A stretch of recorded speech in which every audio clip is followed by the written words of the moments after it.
So how are you guys? I am back again with a very fun and exciting new video, which is, what if Vampire Deku abused his blood manipulation power? Before part 1 started, do like, share and subscribe to the channel and comment down your favorite part. Your one like and one subscribe motivate me to upload more fanfic like these for you all. So without any waste of time, now let's start the fanfic. One of the many factors that will dictate how an individual will live his life. Such things are mostly outside of the control of the individual, many blanks filled in before for him or her. Who are your parents and what their quirks are will likely influence you, long before you were granted consciousness or free will. For many, quirks are merely part of who they are, for others, quirks are their very being. The debate would be long and boring, should we begin to dive down the rabbit hole, but for an easier time for all of us, a short version should suffice for now. Are certain quirks inheriting, evil, by their very nature? Or does the individual define the nature of their quirk with their actions? Deep and philosophical questions such as these normally would be left for scholars and those interested in human psyche. So, how does a 4-year-old ends up reflecting over the very nature of his being? Ask the question to one Midoriya Izuku, currently sprawled on the ground. The preschooler was staring at the gray sky, a welcome drizzling rain lightly pouring down over his frame, much to his delight. His sensitive and burnt skin thanked the tiny blessing of the heavens for such a mercy, considering he had received none from his friend. Well, calling Bakugo Katsuki a friend was a bit of a stretch. Acquaintance would also be too good. If Izuku were to define Bakugo into one word, maybe explosive or unstable would fit better the young blonde. You might ask yourself, why is Midoriya on the ground of a local park in his neighborhood with Katsuki nowhere in sight? That would be, depending on who you ask, a funny story. You see, kids already have a somewhat chaotic tendency, since they are growing up and learning what is good and bad by trial and error. In a perfect society, kids would be taught by both their parents and their school the intricacies of good and evil. A perfect society, that is.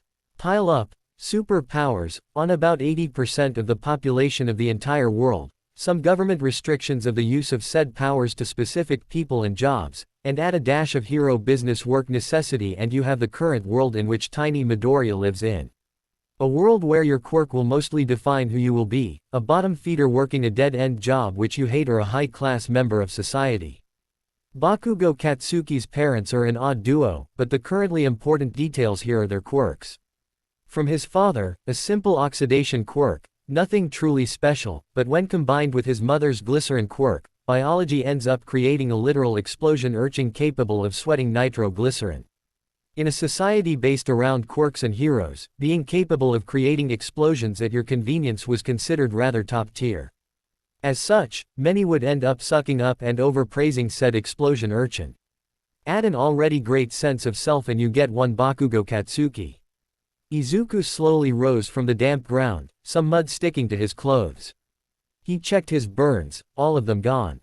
Enough of moody thoughts, he better head home or else his mother might worry. The walk home was filled with dizzying smells and noises, something that tiny Izuku couldn't help. His senses were always sharper than of those around him. Many would probably praise Izuku for such abilities, but such individuals were off-put by the sight of his pale skin and almost unblinking eyes, or maybe it was the sharp nails and fangs in his mouth. The tiny, green bundle reached home quickly and discarded his dirty clothes, depositing them on the basket of the bathroom before heading in for a shower. A few minutes later, Izuku was clean and eager to watch another marathon of All Might videos. They always cheered Izuku, the American-themed hero being a bastion of happiness and strength that would inspire anyone with his smile. His declarations that anyone could be a hero warmed the green-haired boy's heart. Anyone, even someone as creepy and off-putting as Izuku. The video currently playing was one which Izuku had watched countless times. Civilians being rescued, building burning in the background, the usual spiel of hero work. Izuku was deeply focused on the video, forgetting the curtains of his room open as the rainy weather blocked the sunlight that hurt so much. Well, his weather prediction skills weren't the greatest. The previous drizzle stopped and the clouds stopped blocking the sun rays, which decided the boy hadn't had enough for the day. His exposed right arm released steam and felt as if he had dropped hot embers on it as Izuku hissed and rushed away from the sunlight, holding his arm against his torso to nurse the somewhat burnt limb. His mother rushed inside the room, worry clearly painted all over her face. Izu-chan, are you okay? Inko's desperate tone was clear for the world to hear as she rushed and hugged her baby boy. He didn't say anything, too focused on the pain of the regenerating limb. A few minutes later, his arm was as good as new. Not that the phantom pangs of pain were any better. Here, Izu-chan. Inko offered her left arm for him, but Izuku refused. If people saw the marking on his mother's arms again, they would start the mean comments again. Instead, he did the best impression of All Might's smile. It's okay, mommy. Why? Because I'm here. Inko let the worry painting her face disperse, smothering her son in another hug. Mommy is so proud of you, Izu-chan. Izuku felt happiness flood his heart. It was okay, he could feed later. There were some blood packs on the fridge, and even if they tasted bland, they would be enough. He freed himself from his mother's embrace and carefully made his way back to the computer, dragging the chair away from the sunlight. His mother stood up and closed the curtains and kissed him on the forehead, going back to making dinner. As the woman left his room, Izuku returned to his video. He couldn't wait for his opportunity to become a hero. Medical files. Patient 05691101 Midoriya Izuku. Gender: male. Age: 04 years. Quirk: Hemomancer vampirism. The following individual presents a mutation gene that does not precede any of his progenitors, but is a result of a mutation on his quirk gene. Observed effects are as following: extreme regeneration capabilities, enhanced senses and limited blood manipulation have all been noticed by staff during the quirk examination process. More abilities might be present, but have not been presented or discovered. The child has been cleared for special feeding as per doctor orders and will receive blood packs to supplement the inherent thirst for blood that was also reported by the patient. A few counterpoints have been identified during the triage, such as sensitivity to sunlight, bloodlust and sadistic tendencies have all been noticed and are likely a result of the natural biology of the individual's quirk pushing for an ambush-styled feeding cycle focused on nocturnal activities. The patient's psyche is surprisingly stable for one with such an aggressive quirk, as tests have been performed to classify any dangerous behavior that might follow from the patient. Results identify the patient as stable and in control of his behavior, but further testing is required as hormone levels have yet to spike. The years passed by Izuku rather quickly. He took the time to indulge in his hobbies, considering he had no friends to spend time with. School had become an acceptable place. His classmates mostly left him alone to his musings, only talking with him when necessary, which suited the pale teen rather okay.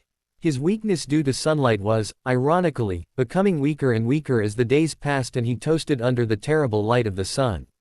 Nighttime had become something Izuku dearly wished for every day. It was when he was at his strongest, a time where his skin wasn't practically boiling and when Musudafu became a personal paradise for him. Skulking around in the night, long after his mother was asleep, had become a habitual affair for him. Today was an average day for the vampire. The nickname had been gifted to him after some students saw him drinking from a blood bag after a particularly stressful day. To be honest, it was Bakugo who had gifted him the nickname. Izuku simply let it fly by. Getting upset by it would become grounds for more pranks and jokes from the blonde and his goons. The teacher droned on about the professional career choices and how everyone wanted to become a hero. Izuku stayed quiet, focused on his book. The Hemomancer found easier to let others drive the mood of the class, this way he could focus on his own quirk analyses. It was a habit of his, analyzing quirks, especially his own. His visits to the hospital had become non-mandatory after he became 10, the doctor stating that if he hadn't had a case up to now, control over his instincts would be a normal affair for the green-haired teen. The thirst for blood was always there, some days weaker, some days stronger. He always made do with the blood packs the hospital provided. As the teacher tried to pacify a rather smug Bakugo, the blonde going on an ego trip after the teacher mentioned his mock tests for UA, the man let slip a tiny bit of information. Midoriya has also wrote he was gunning for UA, he wrote it in his application sheet. The teacher whispered loudly, making the blonde boy freeze in his tracks. Izuku regretted writing that on his paper. He prepared to the blonde's predictable outburst, which came soon after as a hand slapped over his desk, causing an explosion over the wooden structure. A cacophony of laughter followed the other students. "Oi, you fucking prick. What's the meaning of this? I'm the only one worthy of going to UA from this shitty dump. Many whines and whispers left the student body of the classroom. Many hated the way Bakugo behaved, but couldn't go against the blonde. Bakugo was considered the top from the class and the whole school. The teacher, seeing his mistake, glanced at the clock, hoping to not get involved with the teens. He felt bad for Izuku, but what could he do? Izuku, on his part, waited for Bakugo to finish his ravenous rant against his peers in absolute silence. He was used to this. Sing a song. Let the blonde burn out and run out of steam, then evade and flee. As the blonde busied himself with talking down his classmates, Izuku quietly packed his things, hoping the school bell would ring just a tad earlier. His wishes were, surprisingly, granted. As the bell rang and signaled the end of school hours, the pale boy quickly left his table, startling the close-by students and inciting the anger of the blonde boy. Izuku usually wasn't the speedy type, so seeing him almost blink from his place to the classroom door was a surprise for all those in. Izuku took the chance and increased his pace, avoiding the blonde with vigor and leaving school grounds. Many found just about everything Izuku did creepy. The way he walked, always searching for a shaded spot, his skin tone or his sharp nails. The green-haired youth had learned to ignore the murmurs and nicknames. His quick pace took the teen to a rather shady part of town. The teen sighed. This kind of thing was rather common, where he'd lose himself in his thoughts and let his feet guide him to somewhere random. While such happening was usual for the Hemomancer vampire, the sharp smell of blood in the air was something else. Ba thumb. His heart quickened its pace and his nostrils sucked in a hefty amount of air, base instincts flaring up at such sweet and delicious smell. Fresh blood. Nothing like the packed crap he was accustomed to drink to sedate the thirst. The teen widened his eyes. Something was not right here. He rushed into the next alley, avoiding the occasional ray of light. The streets were not empty, but certainly lacked in people. His body seemed to awaken, shivers running down his spine as the smell of blood thickened, his nose trying to find the source of the bleeding. Sniff sniff. I found you. The thought popped with unexpected excitement in his mind. He unconsciously licked his lips, finding his throat much too dry. More alleys and less light, such pattern repeated 3 times before he found the source of the smell which was driving him crazy. Stalking into the shadows, Izuku found a duo, a girl and a man. The man was laid down belly first on the ground, his upper back being repeatedly stabbed by the girl, who was mounted over his lower back. Blonde hair tied into 2 messy buns and school uniform, she was not someone you would expect to be stabbing a man in an alley. Izuku could not catch her face, but one whiff of the air was enough for him to know that none of the blood that was splattered on the ground was hers. No signs of struggle or battle. She was quick to stab him in mostly non-vital areas, keeping him alive for a bigger amount of time. Come on Tilda, let me see more. Your blood has such a pretty color, huh? Don't you think so? Her voice was sickly sweet, almost as if the situation was girls' talk or something one shared with their best friend. The man seems to have already gone into shock. He analyzed the scene, his heart thumping wildly against his chest as his own blood begged for action. Izuku's mind was screaming for him to move already and help the man in need, yet his body refused the notion and focused on how the blood seemed more and more attractive. A quick slash to his own wrist and the teen had his life liquid running like a fountain down his arm. The girl dressed in the sailor uniform twitched, her head slowly turning back in search of the new source. Her instincts blared and with agility, she jumped away from the man, a wet noise emanating as her knife left his flesh.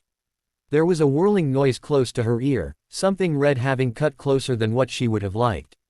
She shifted to find her new aggressor, mind running high to find an escape route. Himiko was not made for surprise confrontations, unless she had been the one to set the ambush. She found someone, or something. It was hard to describe the figure hidden in the shadows, the only indicator that something had tried to attack her was the crimson-colored rod that was visible and the red glowing eyes. The smell made her blush. Blood. New blood. And someone with a super interesting quirk to boot. She would love to meet this new person who found her. If they weren't so aggressive, maybe they could be best friends. Hey Tilda. Himiko waved her hand in a cheerful manner, her knife held in a cute way to avoid suspicion. How could she make new friends if the person was suspicious of her? She'd put her best smile on her face. How would you like to be friends? I'm not scary, come out of the shadow. Let's be besties. She displayed her excitement with vigor. A new friend would be someone who she could become. Just like Staney. The person in the shadows didn't comply with her.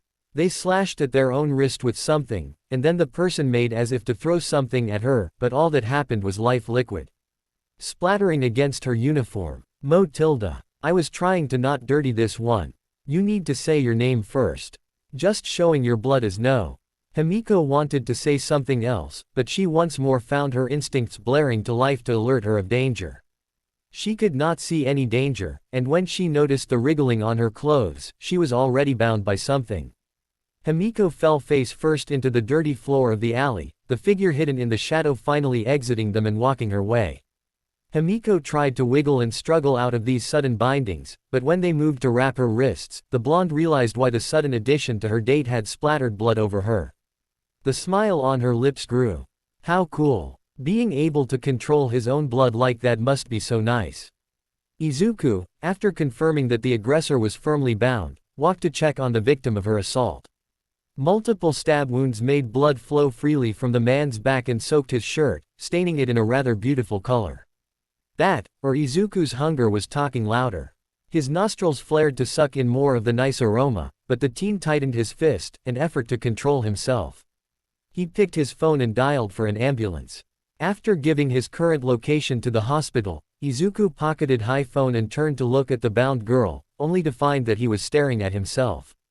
What the hell? The scare was enough that Izuku deactivated his power, the hemomancy making the anticoagulants in the blood bindings stop working and making it return to its former liquid normalcy.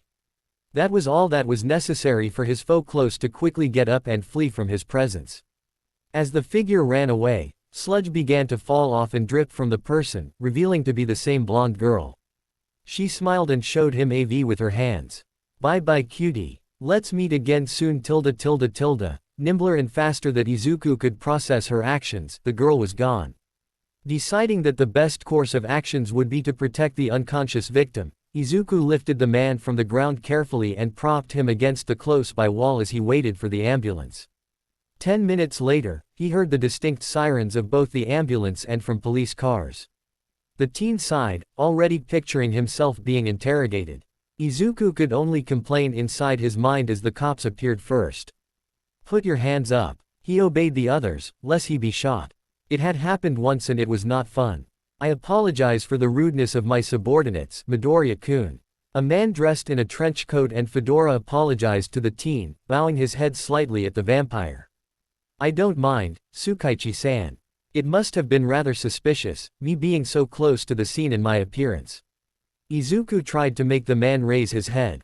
The teen had already gotten accustomed to people being afraid or suspicious of his looks, so it was nothing new for him. Steaming under sunlight and being able to control your own blood usually did that to people. The detective was someone whom Izuku had some familiarity, seeing as he had been interrogated by the man quite a few times. Being out late in the night and having red eyes, Izuku had all the markings of a serial killer, if you were to stumble on him during one of his relaxing night walks. Due to that, the teen had had the police being called on him in a few too many occasions, all of which involved the detective. Once Izuku had asked the trenchcoat-wearing man and his answer made the teen's eyes glimmer with joy. Tsukaichi-san's quirk was lie detection, which made him rather suited for police work. After the usual round of questions, Izuku had hounded the detective about even a little detail of his quirk. While Tsukaichi couldn't reveal to him the inner workings of his quirk to a random 15-year-older, he had given the boy a few tips in what to watch out for if people were lying. Coupled with Izuku's sharp senses, the tips had been useful for the young hemomancer in discerning those whom were disgusted by the sight of his person, and subtler physical cues allowed Izuku to read people rather accurately. Anyway, Midoriya-kun, we've cleared you of any suspicion, you are free to go. Please, do try to avoid situations like these, there's only so much trouble in one town. Tsukaichi said. Izuku nodded to his words and proceeded to once more make his way back home. As Izuku made his way back home, he opted to take a shaded path, avoiding the sun's rays as best as possible. Due to his random walking earlier, he had to take a longer path to go home. When Izuku found a bridge, he made a beeline for it, his steam exiting his body as he still got caught by some light. Protecting himself under the bridge, Izuku took the time for a breather, feeling the steam that exited his body slowly stop. A few spots on his skin were rather raw, but they soon recovered their pale tone as his regeneration kicked in. One of the abilities Izuku had been forcing his body to develop was what he liked to call Day Walker. While the title sounded fancy, it was merely a continuous use of his regenerative abilities to force his body to adapt to his worst weakness, sunlight. The results had been going favorably for the teen, as nowadays he merely steamed. In his younger days, Izuku would almost boil alive under the might of his enemy. Tilting his head sideways, emitting a satisfying pop from his neck, Izuku took a deep breath and was about to continue his walk home when his senses screamed in alert as his nose picked on the smell of something foul. His body seemed to flicker in place, so fast was the back step that Izuku did. The distance allowed him to avoid the musky green sludge that emerged from a manhole cover, red eyes and disgustingly yellow teeth forming the face of his new attacker. It was quite apparent that Izuku had the luck of the devil, seeing as this was his second villain for the day. Yes, villain. The sludge man's eyes passed a clear message for the Hemomancer, a villain fleeing and finding a convenient victim. A fleshy disguise and a rather top-notch one. Plain looking and all. A wave of nausea hit Izuku as the villain's breath hit his face, the teen already slashing at his own wrist with his nails. And would you look at that? Giving me an easy entry. How kind. This will only hurt very much. The intimidation fell flat for Izuku, who was more bothered with the man's foul breath than his looks. The villain lunged towards the teen, sludge coming akin to a wave. Izuku flicked his wrist, the blood dripping from his arm coming alive in the shape of a collapsible baton. His body looks entirely like sludge, but the only parts that solidified are his eyes and teeth. If my guess is right then. Thwack. AAAARRRRGGGGHHHHH, you shitty brat. The teen had whacked his baton on the villain's eyes, making the man flinch and roar in pain as he backed off. Izuku's red eyes glimmered, his sharp fangs being exposed as this time, Izuku himself lunged to attack the villain. Lean muscle swung the iron-hard rod of blood with strength, his target this time were the yellow and misshapen teeth of his would-be aggressor. There was a cracking sound, the villain gurgling as a few of his teeth broke under the might of the impact as he backed further away from the green and pale-skinned Izuku. The vampire did not let up and followed through with another swing, this time his baton assumed the shape of a blade. The sword look-alike cut off a mean-sized chunk of sludge. But this did not seem to have any effect on the villain as the goo splattered uselessly on the asphalt. Izuku proceeded to continue shaving off bits of the sludge man, his crimson sword not meeting any resistance as it carved away at the villain. All the while, Izuku's blood-red eyes shone with unearthly light and his lips settled unto a mix between a grin and a sneer. The sludge villain could not answer to the vicious assault, as every time he tried to counterattack, the teen would aim for his sensitive spots. The attacks were quick and packed a mean punch. Yet, he would not be defeated here. Not by a shitty brat. Why you. The sludge villain gathered his resolve and made for an all-out attack. Expanding all the remaining sludge that hadn't been sliced off his body, he tried to drown the suddenly freaky teen. Izuku picked up on the intentions of the villain before the man had committed to his assault. He coldly used his left hand, the sharp nails digging into the flesh of his right wrist with a sickening sound, and drew out his now wet fingers. Before the blood could obey gravity, it quickly followed the intent of the teen and formed a crimson gauntlet over his right arm, his fingers covered in vermilion that shone like steel under sunlight. His mind told him that he would probably blind the villain, but his instincts were roaring for him to finish the man who dared stand against him. His normally meek behavior was flipped on its head as first instance of real combat triggered something inside Izuku. He had never gone out of his way to seek conflict and did all he could to avoid it, but now it was as if provoking a slumbering beast that should have never been awoken. Had Izuku never been attacked by this villain, he would probably never trigger his bloodlust. Maybe it was due to the fact that today he had his first whiff of fresh human blood. Whatever it was, he didn't care right now. All that mattered was that he was going to prove his might against this enemy. A predator. A true predator. A true ancestor. Everything will be okay. Why, you ask? A booming voice echoed under the bridge, the manhole cover being blown away as a figure emerged from it. Because I'm here. There is only person who speaks like that. There is no way. All. Before Izuku's line of thought could complete itself, he felt a big hand grab a hold of his right wrist and then air pressure dispersed his bloody weaponry, together with also dispatching the sludge villain by simply splattering the man against the nearby wall with absurd levels of strength. The air current almost made Izuku lose consciousness, so strong was the power of the gust created by the pinnacle of hero society. The symbol of peace, All Might. Hello there, young man. I must apologize for getting you caught up in my business, but this city has quite a complex sewer system. Ha ha ha ha. The hero laughed comically. The rippling mass of muscle that was All Might moved with dizzying speed, scooping up the villain inside 2 soda bottles. Izuku's senses were sharper than most people, but he could barely follow the hero's shadow, much less his form as he did his hero work. It seems that you are All Might, so I'll take the chance to leave. Please be careful out there, young man. As fast as he appeared, All Might seemed to be ready to leave. Izuku felt a million things going at miles per hour inside his head, and he tried to ask the hero for one thing, anything out be good. All my. See you, shonen, young teen. With that, the hero was out of sight. Izuku could only stare at the trails as the top hero of Japan flew far from his sight. Sighing in defeat, Izuku once more began making his way back to his home. After he returned home, the teen went to his room. Without much thought to anything else. He let his backpack on the bed and went to sit on the chair of his desk. Izuku searched in his drawers for a notebook. He found the book, Self-Analyses and Developments, and opened it on the last page he had worked on.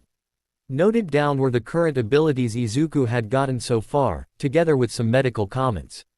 The green-haired youth got a pen and began to write down the developments of the day. Hunter senses, hemomancy, or blood-weaving, high-speed regeneration, these were the most basic abilities that he had. The others he had developed were Daywalker, Blood Sense, and Blood Cleanse. His fight against the sludge villain had shown him that his quirk was still developing and had much more room to grow. He never had felt such primal rage and anger up to now, but today had been a trial. Izuku had resisted. He hoped to be able to continue resisting the urges, but it seemed that to further develop his abilities, some of his morals would need to become flexible. Bloodlust, as he named the state, had granted Izuku access to further advanced hemomancy, which in turn allowed him to create the dangerous gauntlet from earlier. There was also that blonde girl. Izuku decided to rest earlier today. There was much that needed to be done. The UA exams were fast approaching and the vampire hemomancer had work that needed to be done. One of the best aspects of his quirk was the energy that came with it as the night swallowed the daylight. Izuku loved the rush of power that came to him in the deep of the night, when most of the city was asleep. Jumping from rooftop to rooftop, the hemomancer was out for one of his usual strolls, enjoying the thrill of it. The habit had been one that he'd picked up to burn the excessive energy that came when the sun went down, and it had improved his physical aspects. His frame still appeared lean and thin, but under his clothes were compact muscles that allowed him to easily move like a phantom in the night. Besides, nighttime was when some of the most dangerous villains were out to commit their evil deeds, but also was the time when the lesser-known, yet equally important, heroes went about to reduce the criminal activity. Hidden and out of sight, Izuku could appreciate real-time hero fieldwork. His notes in stealth-based combat had been filled to the brim, courtesy of pro-hero Eraserhead. He had also noted down the practical cat combat that had been developed by the group Wild Pussy Cats. This time the green-haired teen was in search of the poorly dressed man, Eraserhead, hoping to see him in action once more. Today had been rather quiet, meaning that Izuku had a notebook rather empty. The vampire hemomancer sighed and left his perch atop an AC unit, the angle of it allowing him to hide rather well when he leaned against it. Deciding to settle in for the day, the teen took his time to stretch and work out the kinks from being in a single position for such a long amount of time. Searching his backpack for a quick drink, Izuku grabbed the mostly cooled-off blood bag inside his pack and sank his fangs into it, quickly draining the plastic of its contents.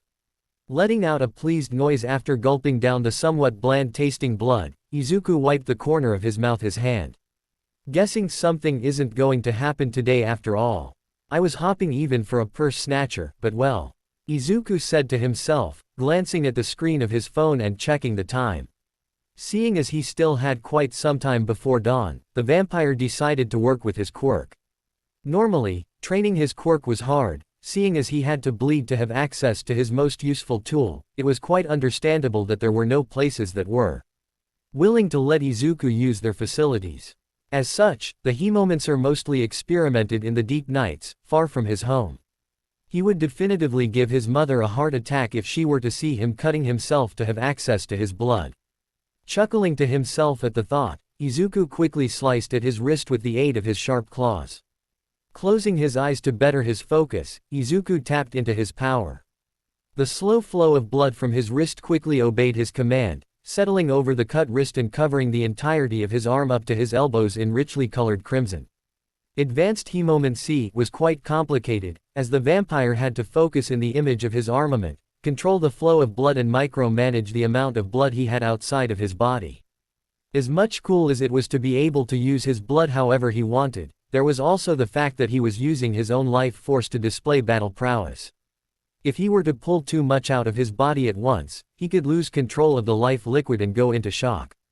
If only that were the only problem, the teen would not complain too much. Izuku knew of his thirst for fresh blood, and he theorized that should he ever lose control of himself, hunter senses would trigger. Izuku had no idea what would happen if he were to let such thing happen, so he put a leash on himself constantly. Every day, the thirst was there, whispering into his ears about how he could satiate himself fully if he were to simply give in. The people in Aldera Jr. would never know someone was under his control, they could never fathom the idea. Izuku knew that if delighted himself in fresh blood, he'd develope more his quirk, his instincts begged for him to nab even one single person. Yet Izuku held himself back for the sake of others. If he drank from one, he knew he would not be satisfied with a single drink or a single vessel. Realizing he was going in a rather dark chain of thoughts, the teen sighed deeply. He craned his neck sideways, low cracking sounds emitting from his neck as he did a calming exercise. He returned his focus to his training. The Hemomancer began shifting the shape of the blood gauntlet covering one of his arms. Adding claws and spikes, adding bulk to the bloody construct is to increase its defensive capabilities and so forth. After 40 minutes of advanced Hemomancy, Izuku stopped for a breather. Letting the blood flow back into his body by once more slashing at his wrist, the green-haired vampire began doing inverted push-ups, managing to keep his body perfectly straight with his legs up in the air. Gravity did its best to thwart his efforts, but the countless hours doing the exercise paid up.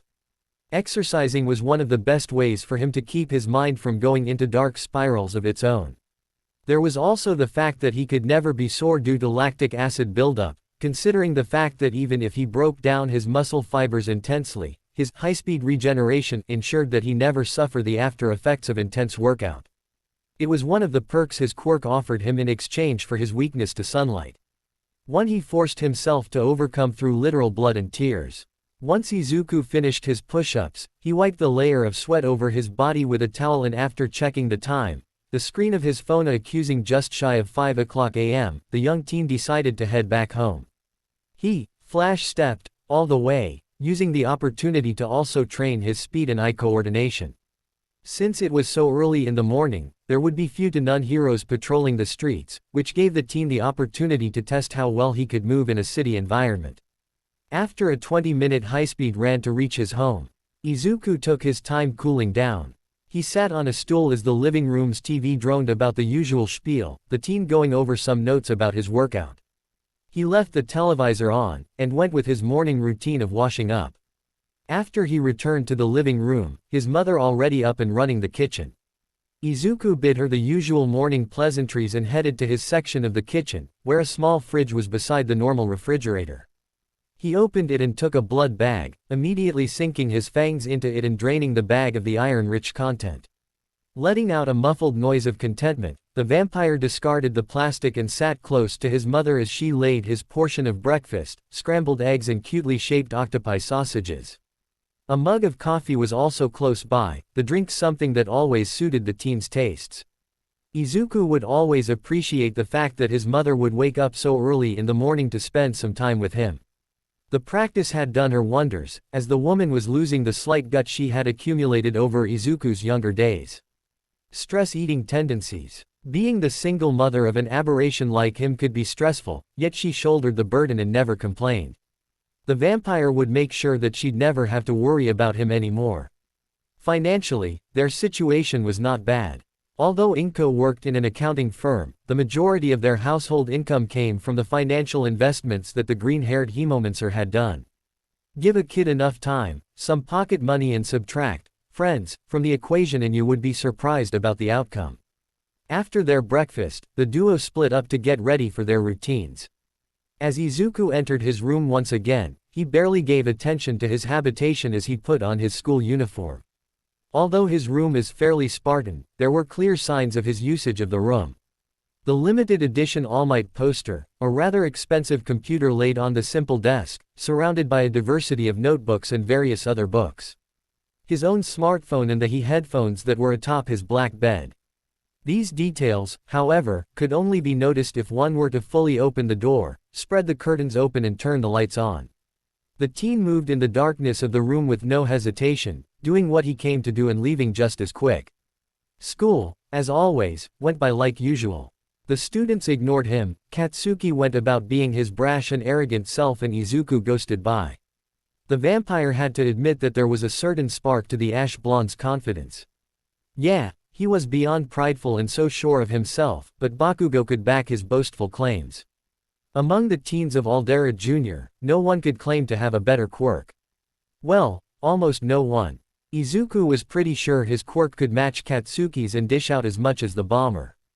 Besides, there were many limitations to the blonde's nitroglycerin sweat, many of which Izuku could bypass rather easily. Bakugo could only sweat so much before he dehydrated. His body could only handle so much knockback from his explosions. His temper was as explosive as his quirk, which meant he could easily be exploited by simple provocations. Bakugo was a force of nature for sure, and would no doubt become a powerful hero. However, there was only so much one could accomplish with only power. Snapping out of his customary mental exercise dissection, Izuku quickly packed his belongings, eagerly waiting for the school bell to ring. As it did, Izuku moved. His flash step was something that his classmates were still not used to, but they understood why the green-haired vampire would vanish as quickly as possible. Not that they liked though. Considering that now they had to deal with the suddenly ravenous, self-proclaimed, solely worthy student, Bakugo and his angry shouts. After he left the school grounds, Izuku took his time walking to the center of Musutafu, this time under the dim sunlight of the afternoon. Izuku had already requested of his mother a night to spend away in another district. Apparently, Eraserhead has been sighted in the neighborhood district, where there had been recent cases of heroes being hunted down and being injured in overly brutal states. Izuku hoped he would get to see the pro-hero in action once more. Of course his mother would never allow him to sleep over in another district if she knew of his plans. Hence the reason why he told her that he was going to Akihabara for a meet and greet for the recently debuted MT Lady. The event there truly was going to happen, so Izuku had a solid alibi. He would later decide if having no friends was a benefit, considering that there would be no one who would rat him out, or if having them would have been better, as a friend could tell the worried mother that he was spending the night over. With her reluctant approval, Izuku needed only to rent a cheap room in the vicinities of the Chiyoda ward of Tokyo and pay for the place. It did not matter if he was never physically present in the place, so long as he did pay the deposit fee. Which he had done already. All the preparations had been completed, so Izuku needed only to wait until the dead of the night to be on the prowl. His heart began pumping vigorously at the mere thought of seeing Eraserhead in action, or maybe catching a fight between a hero and a villain. The young Hemomancer decided to spend the afternoon and wait for the evening in a local coffeehouse. So excited in his endeavors, Izuku never noticed that the shop he entered was a cat cafe type of shop. Barely 2 steps in the store, the vampire felt every pair of feline eyes focused directly upon his frame. He was almost successful in escaping the place, however, 2 employees had cut off his escape route. The young women were dressed in maid outfits that were clearly emphasizing their more womanly attributes, and the women knew this. Excuse me. Izuku's attempt at fleeing was thwarted, the ladies grabbing his arms in gentle embraces and their faces held kind smiles. The teen shivered as even his unusual appearance was not capable of stopping the 2 maids. Truly, the power of money was unstoppable. The duo of women brought him to a table and sat him on the surprisingly comfortable chair. Once he was on his chair, the black-haired beauty of the duo brought him a menu and silently settled it in front of him.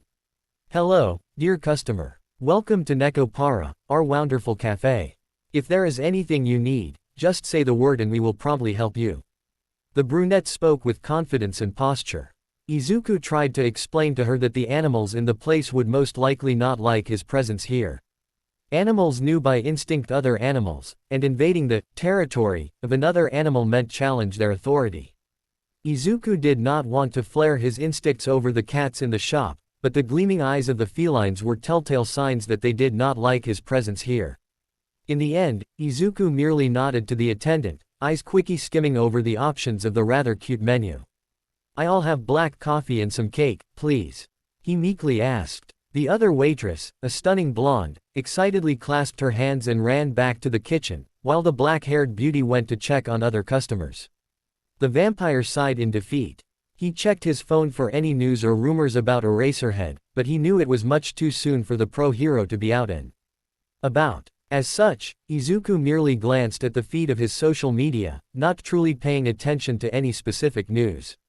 Soon, his order arrived by the hands of the blonde girl. Now that he paid more attention to her features, he saw that there were two small and frilly ears atop her head. The appendages twitched softly, and Izuku found himself weirdly affixed by the sight. "Here is your order, dear customer. Is there anything else that you might need?" the blonde asked, but she caught his staring.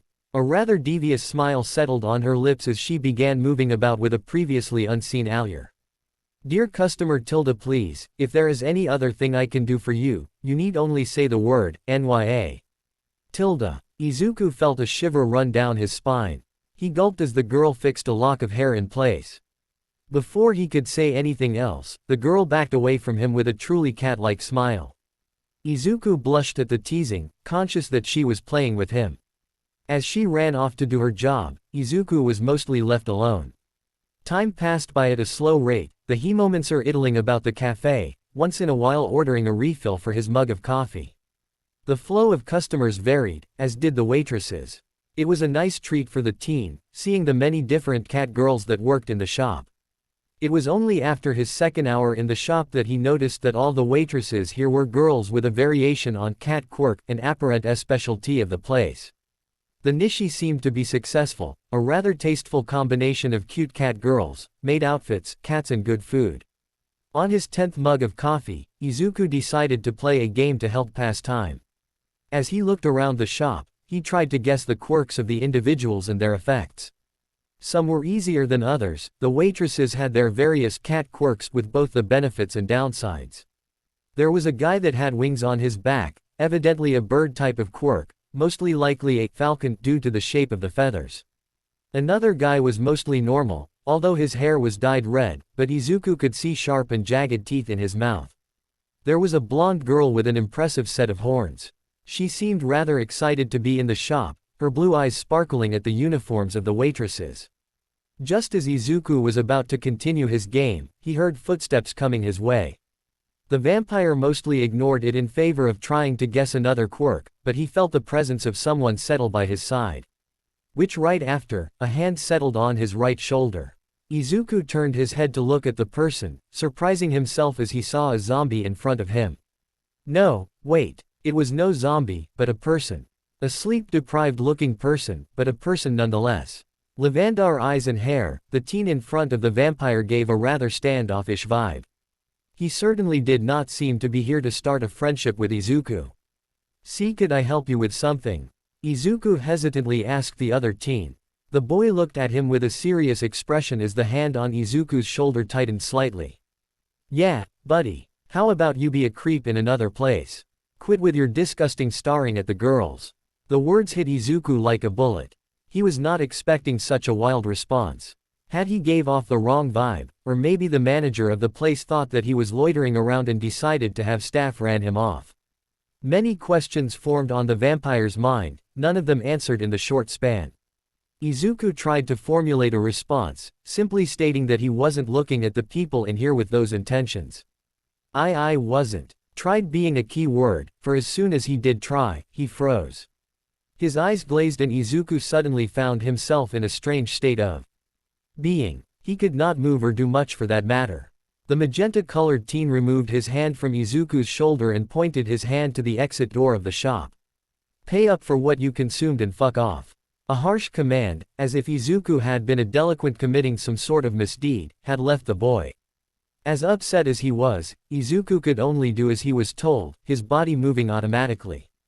His mind quickly raced, a bubble of excitement surging as he had found another interesting quirk, yet his happiness was cut short as he remembered he was being booted out of the cafe as if he was some sort of deviant. His body had already left the perfect sum for what he consumed and he was about to turn and leave. Izuku tried using hemomancy to control the flux of his blood and stop his muscles, which somewhat worked. He stopped moving. The other teen widened his eyes a bit, the bags under his lids stretching a bit. His face soon became even more serious and he rose the tone of his voice. I said, fuck off. Izuku's body doubled down in its efforts to obey the command, but his control over his life force met the strange influence with an iron will. The two forces clashed, Izuku's will demanding his blood to take over his body. The crimson liquid inside his veins responded violently, piercing the muscles underneath his skin and forcibly stopping any other attempt at movement that wasn't born out of Izuku's own wish. Immediately, his consciousness seemed to snap back into place as Izuku once more had full control of his body. What the hell was that? Izuku exclaimed, the pain of shredded muscle not bothering him as high-speed regeneration kicked in and healed the damage. The other teen was aghast, wondering fearfully how someone could ever escape the grasp of his ability. The other customers began murmuring as they waited for the scene to play out. Izuku focused his eyes on the teen in front of him, the boy also staring him. The vampire opened his mouth, the other teen already preparing to once more take control over him. I'm so sorry, the hemomancer said, bowing his head in shame. His staring had probably made the people around him uncomfortable. Al thought Izuku was overly adept at reading people, maybe there was something which he overlooked. Maybe it was the way his normally green eyes turned red whenever Izuku was excited about something. It could be an infinity of factors, none of which Izuku could read on the faces of those around him, except the lavender-colored teen. I'm sorry if my staring has bothered you. He apologized with genuine intent, even if he felt that he was not at fault here. It was better to take the blame and end it shortly after all. He could take it. He had done it for 14 years. The Lavanda teen glared at him. Think that you are somehow better than us, huh? Just because you apologized, everything will be fine. Coming here and behaving like a creep. I have seen many like you, think they are hot stuff and that all they say will be forgiven just because they said some half-assed apology. The barrating words made the vampire's mood drop deeply. How had this teen come to this conclusion when all Izuku had done was apologize? How had the situation scaled up so quickly? Izuku tried to apologize once more, but a fist came his way. Hunter instincts flared up immediately, a counter-hit move executed automatically as Izuku's head tilted and his right hand shot up. He dodged the blow that came and answered back, more out of practice than true intent, with a palm strike. The cartilage of the other teen's nose emitted a crunching noise as Izuku's hand much too easily broke the soft tissue and drew blood. Silence was all too loud inside the cafe, all eyes focused on the duo. Izuku was much too quick. In fleeing the shop, leaving in his table more than double the amount of his tab. Shinzo was having a bad day. His morning started up as any other. Waking up, showering, eating breakfast. All the basics of your standard teen in middle school. He left for school and sat on his desk, bidding his classmates the usual fake compliments. He did not get along with his classmates, but he could live with them. Once or twice there was the little joke about his looks. What fault did he have if his hair was naturally like this? The jokes with his appearance were nothing that he truly worried about. There was bound to have someone who would make that little joke. It was bound to come, like the sun was bound to rise and settle. Hey Shinso, my guy. How is it going? Takeda, a rather typical Japanese adolescent look-alike, came to his desk. Mind doing a favor for me? I kinda forgot my lunch at home and, totally don't have any money on me right now. But you know Ichigo of B2, right? He owes me some money, but hasn't paid me. What do you say we politely ask him to pay up? I can even share some of the money with you. A request for him to brainwash someone. It wasn't even 10 in the morning. A little joke for Takeda and his group to laugh about, display Shinso as if he was some sort of fucking villain. It truly did infuriate him. However, he maintained his calm and rejected the offer. He was not petty to use his powers for some dipshit, moronic reason like that. He was not a villain. When he was asked about his high school option, his immediate response was UA, to which many laughed, stating that his quirk was perfectly suited for a villain. God, did he hate school? After another stressful day in school, all that he wanted was to relax. He texted his father and mother to let them know that he was going to his usual cat cafe, where he could vent some stress by being surrounded by cute kittens. Having their permission, Shinso headed straight to Nekopara, his mood already improving at the mere sight of the shop. He hoped that Vanilla would let him pat her today. Shinso was an avid frequenter of this shop, and as such he knew the staff quite well. The cafe was full of people, but that was nothing for him. However, there was something new in there today. A teen, someone that Shinso had never seen here. If that was all, he would have ignored the new arrival. More and new customers meant that the shop was doing good, which was always a plus. The problem was that Shinso could not spot Vanilla anywhere. He ordered his coffee and waited paciently for the sight of the white cat, but she was truly evasive today. To distract himself, he glanced about the shop for something new. And then he found Vanilla, the cat staring firmly at the new kid, a pale and green-haired dude. Shinso became somewhat annoyed at the greenette's lack of attention. When a cat stared at you that way, it meant that it approved of you and would climb on your lap. Shinso was mature enough to not be truly bothered by it. He focused his eyes on the green teen, wanting to find out why had Vanilla liked him before she liked Shinso. He had come here for 6 straight months, damn it. The more time passed, more and more did his annoyance build up as he observed the other teen and his somewhat unusual behavior. He kept glancing around, eyes focusing on other people as if analyzing them for something. And then it clicked inside Shinso's mind. The nerve of this guy. To come here and be a creep on the girls. Not if Shinso had a say in this. He would scare off the guy, a single use of his power ought to do it. Not really, considering that now Shinso had a broken nose to nurse. The green had broken out of his control, and when Shinso decided to get physical, the guy was much too quick to him to react, even when he was the one to surprise attack. He may have jumped the gun on that one, considering that instead of causing a scene and harming the fame of the shop, the other guy had fled. All witnesses would proclaim that Shinso had been the overly aggressive one, and with reason. He had done exactly what he hated, jumping to conclusions way too quick about something he did not know. And now Vanilla was actively avoiding him. Truly, Shinso was having a bad day. Izuku tried to get his breathing in control. His usual exercises were all but useless. Hunter instincts were still active, much of it due to the still fresh blood that was caking his hand. The smell of the crimson liquid was too enticing to pass up. Izuku did try his hardest, but his mouth was salivating too much for him to resist. It wasn't his fault. He was not at wrong. He was not a creep. He had rushed away from the shop to avoid further conflict and harm. The first thing he did was run to the room he had rented. It was not his plan to use the room, but now he needed a place to be away from everyone. Izuku did his best to avoid tainting the liquid with anything else. At this point it was useless to fight hunter instincts, so he would do his best to suppress the inner beast. Feeding with moderation on packaged blood did suppress most of his thirst, but there was nothing compared to the real deal. And so, like he was appreciating like wine, Izuku licked the blood off his hand, not wasting one drop. As it traveled down his throat, Izuku could feel the awakening of his inner beast. However, it was different from usual. He ran to the bathroom and looked at himself in front of the mirror. Blazing red and slit pupils, fangs gleaming with saliva and blood, but still mostly himself. Yet something was different. Feeding from fresh blood had triggered something. Izuku could feel it, something almost hypnotical, almost as if he could brainwash someone if he looked at them. It seemed as if tonight, Izuku was going to be running high. His instincts begging for him to initiate a hunt. The night was long, the vampire, his body running high due to the finally receiving a fresh dose of blood. How long had it been since Izuku had tasted fresh blood? Years for sure. Such abstinence was more than commendable, it was downright impossible. Yet none of that mattered now, considering that Izuku had possibly discovered a new aspect of his quirk. The National Quirk Registry has yet to properly name his quirk, given its rather unique set of abilities. As such, his quirk had been put under the generic brands of a dual vampiric Hemomancer quirk, akin to the likes of Vlad King. Izuku could feel the new blood awakening something primal, something that was new, yet was supposed to have always been with him.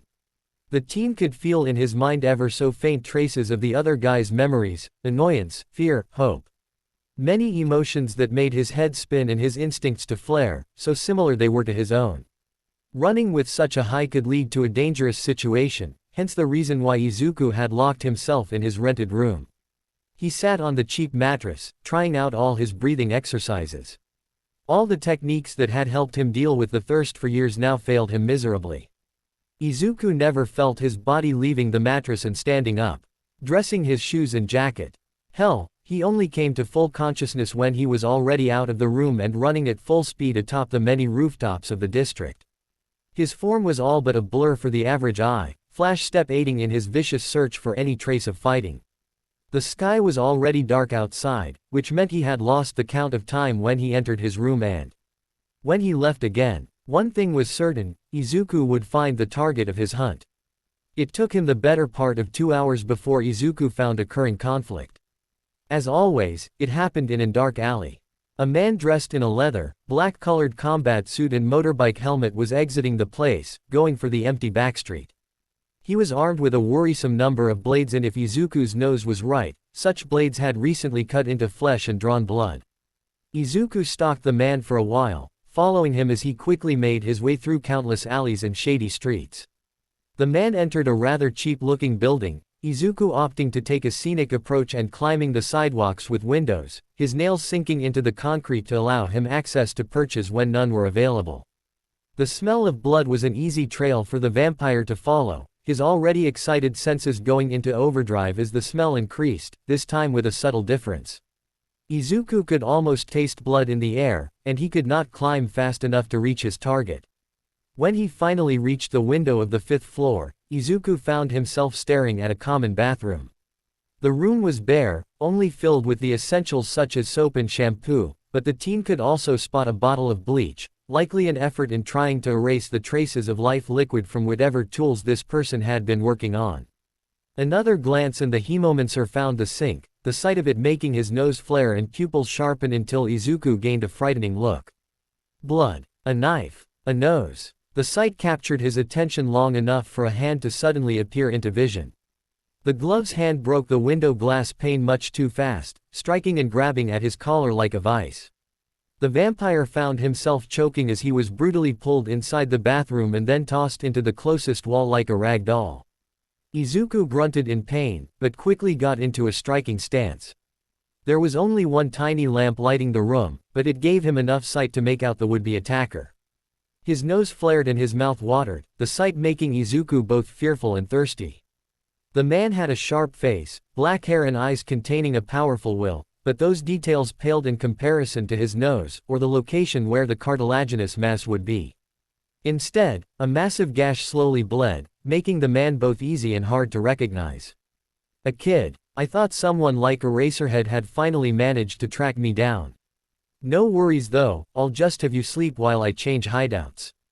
The man spoke in a low grunt, slowly grabbing the knife from the sink. Don't make this harder than it has to be, kid. The man charged Izuku with a burst of speed the greenette had some trouble following.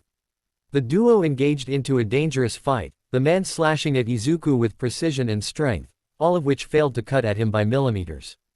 The team tried to use his nails, but found himself forced into a defensive battle as his opponent also drew a sword to aid his endeavor of cutting Izuku.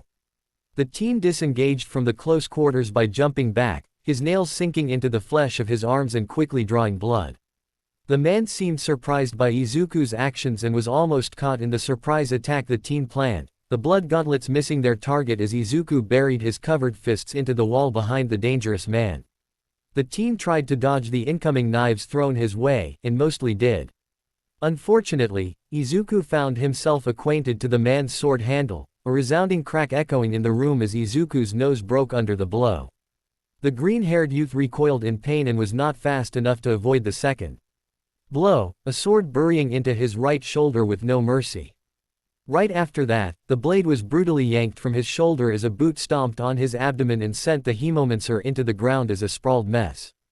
Izuku grunted in pain, his cracked shoulder blade already healing the damage and allowing the muscles to knit themselves back into place. He tried to stand and fight, but suddenly Izuku found his body locked in place. Differently from the purple-haired teen's quirk, Izuku found his muscles to be truly in lockdown. It was a bad choice for you to search for me, kid. You were lucky to go with only a shoulder injury, only a true hero will be able to defeat me. Only All Might will bring me down, and until the day that happens, I'll stain myself to clean this messed up society. Izuku heard the man monologuing, only being capable of that, as his body refused to move. The teen found the sensation of losing control of his body to be both frightening and annoying. The footsteps of the man approached him and stopped right next to him. Izuku felt his hair be grasped and his head was turned to face the man until they were both looking into each other's eyes. Izuku could feel the man judging him, hoping to see fear into his green eyes. The true ancestor would not allow this villainous man to judge him. He might not be able to move his body, but he could still feel his connection with his life liquid. Advanced hemomancy was called upon, hunter instincts flaring up in response to the judging red eyes of this man.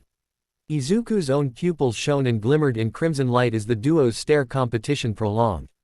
His blood responded to his call, his injured shoulder being the exit necessary for the crimson liquid to burst from, immediately sharpening into blades and attacking his assailer. The man jumped back in surprise, his blade parrying the many tendrils of blood that Izuku controlled while down. 10 different attacks, from 10 different directions. Such aggression would overwhelm any B-tier hero, yet the man was capable enough to avoid any sort of injury. After jumping to avoid the tendrils, the man decided to back off. Izuku was about to extend the range of his blood tendrils, but found his muscles to be free of their forced control. It seemed that the quirk of this villain had a time limit, considering that only 5 minutes had passed since Izuku had been paralyzed. The teen rose from the ground and once more got into a fighting stance C, ready for his round 2. The villain rose his brows and muttered a somewhat pleased noise. Oh, it seems your spirit is made of stronger stuff than those fakes out there. I'll applaud your tenacity for sure. I'll wait and see if you will be able to keep that spirit of yours and become a true hero. The man said, never dropping his guard or showing any openings that Izuku could see. He slowly backed off, but Izuku slowly followed him, keeping their distance equal to before. Don't hurt yourself anymore, kid. I want to see what kind of hero you'll become in the future. Show it to me then, now you need to rest and take care of that injury.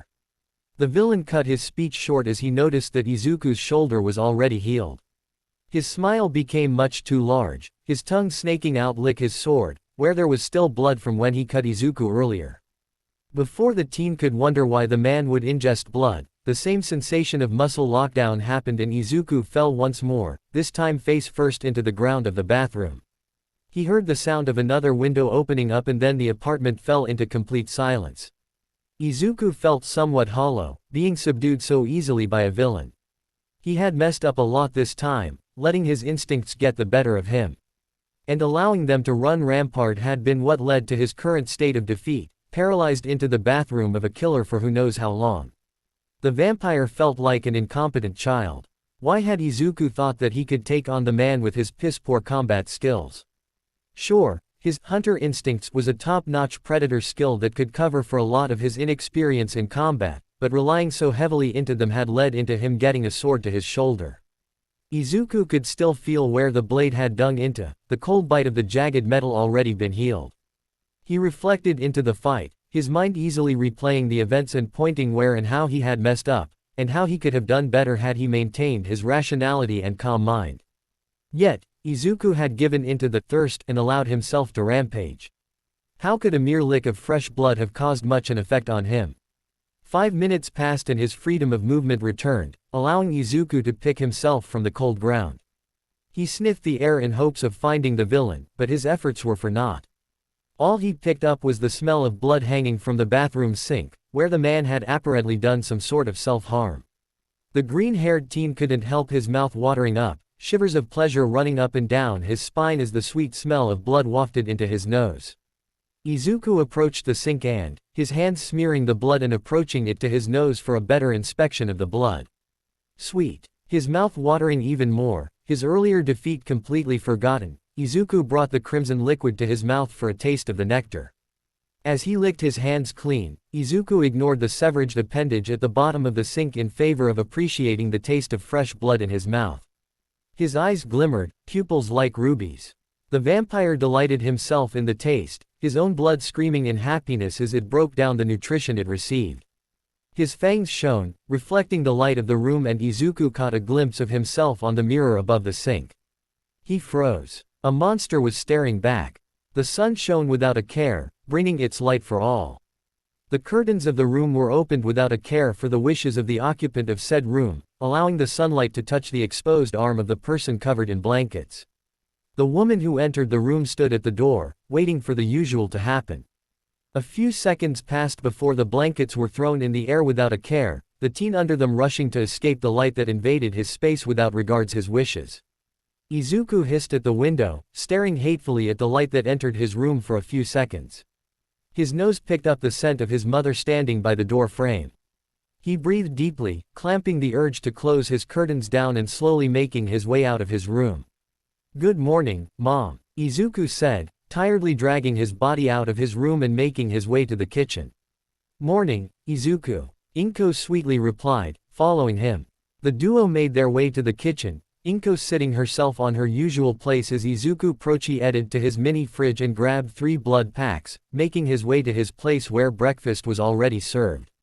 The mother and son clapped their hands and, giving the usual thanks for the meal, began eating slowly as the TV droned the usual spiel. Inko began eating and observing her son. He had returned earlier than she expected, making his way to his room without much fuss and somewhat worrying her. His earlier than expected was 3 in the morning, so of course the mother was worried. Her Izuku was growing, Inko realized, but she was not sure what to do if he was going to make excuses to meet girls in the night. Why else would he come home at such time and so down, if not for a rejection? As for the teen, he sank his fangs into the blood packs and quickly drank the contents, his brows frowning when the crimson liquid touched his tongue. Bland. Like drinking miso soup without any condiments put into it. He usually would only drink 1 pack, 2 if particularly stressed. Yet, even after draining his 3rd pack, Izuku only felt satiated. Barely enough to keep his thirst into check. He ate his food without putting much thought into it, and after being done, placed his dishes into the sink and started washing them. His ears picked the sound of his mother coming close, which she did as he put her dishes next to his and patted his shoulder to gain his attention. Izuku almost flinched, had his mother known. "Izuku, you must present your girlfriend to you, Mom. I need to know what kind of girl my baby boy is going out with." Her jovial tone made Izuku release a sigh, a smile soon settling over his lips as his green pupils focused on hers. "Yes, Mom." He felt some blood flow to his cheeks, a light blush staining his pale features. He loved his mother. She was the anchor of his life. Izuku made his way to Dagoba Beach. School had finished a few minutes ago, the pale vampire using flash stepping his way to the sandy junkyard that was completely littered with trash. After searching for a while, the teen found that this place became like this due to the sea bringing out some junk to the shores, after which some thought it was a good idea to use the place as a sort of dump. The teen started coming here since 2 months ago, following the incident with the villain's man happened. Since the place was avoided due to the mountains of trash that covered it, it was a perfect place for him to go and empty his mind. The smell of rusty iron was somewhat akin to that of blood, making the beach a good spot for Izuku to train. That's right, train. The teen realized that suppressing his instincts had been a great mistake. After his incident, he began searching ways to get a better control over his instincts and urges, but the internet could only give him so much. Blood quirks were usually feared, meaning that information on them was either exaggerated or false, few articles being useful for the teen. As such, Izuku went with the tried and true method of experimentation. Finding the littered Dagoba beach had helped him greatly in that aspect, as the smell of rusty iron tickled his hunter instincts and allowed the teen to blow off steam. He could practice his advanced hemomancy without fear of hurting anyone, and in the rare chance that he went in a rampage, he had plenty of targets to destroy until he calmed down. All in all, it also served as practice for the upcoming UA entry exam that he planned on taking. It would not do for him to enter a blood haze and attack the other competitors, so Izuku slowly began experimenting with all he could think of. So far he had great profit from his endeavors here, considering that he managed to mostly tame his more aggressive tendencies. However, his thirst had increased as to compensate for his continuous use of Daywaker, advanced hemomancy, and hunter instincts. His control over his blood also increased, allowing him to make his blood seep through his skin pores and surpassing the need to open wounds to have access to his blood. It was slower to do, but also less aggravating to on the eyes of anyone else. And the final touch, his most recent abilities. Izuku was aware that biting people to suck their blood was wrong and would garner him much distrust should he do much thing in front of other people, but he could not ignore the benefits of drinking fresh blood. Packaged blood was tasting blander and blander by as the days passed. It also lacked the active quirk factor present in fresh blood. Izuku didn't know when it happened or how, but his best guess was that after his ingestion of fresh blood. He developed some extra abilities after he tasted fresh blood. It seemed to have some sort of restriction, considering that he had not developed something like his mother's quirk of attraction of small objects as a child, or maybe his quirk was not mature enough at that point. Whatever the case, Izuku guessed that depending on the quirk, if he ingested the blood of the person, he could duplicate the effects. It was much less potent than the original, but it could be done. Izuku found that out in school. He mostly forgot the details of the encounter, but he remembered it had to deal with Bakugo's lackeys. The blonde bomber had left Izuku alone these days, but the sickly sweet smell of nitroglycerin had become stronger, a sign that Katsuki was also training to participate in the upcoming exams. Yet, the lackeys who clung to the ash blonde saw fit to deepen their friendship with the blonde, and in their heads that somehow meant bothering the resident vampire of Aldera Jr. Due to that, the long fingers lanky quirk user and wings fatty quirk user had chosen to bother Izuku when he stayed late to write some details in his quirk notebook.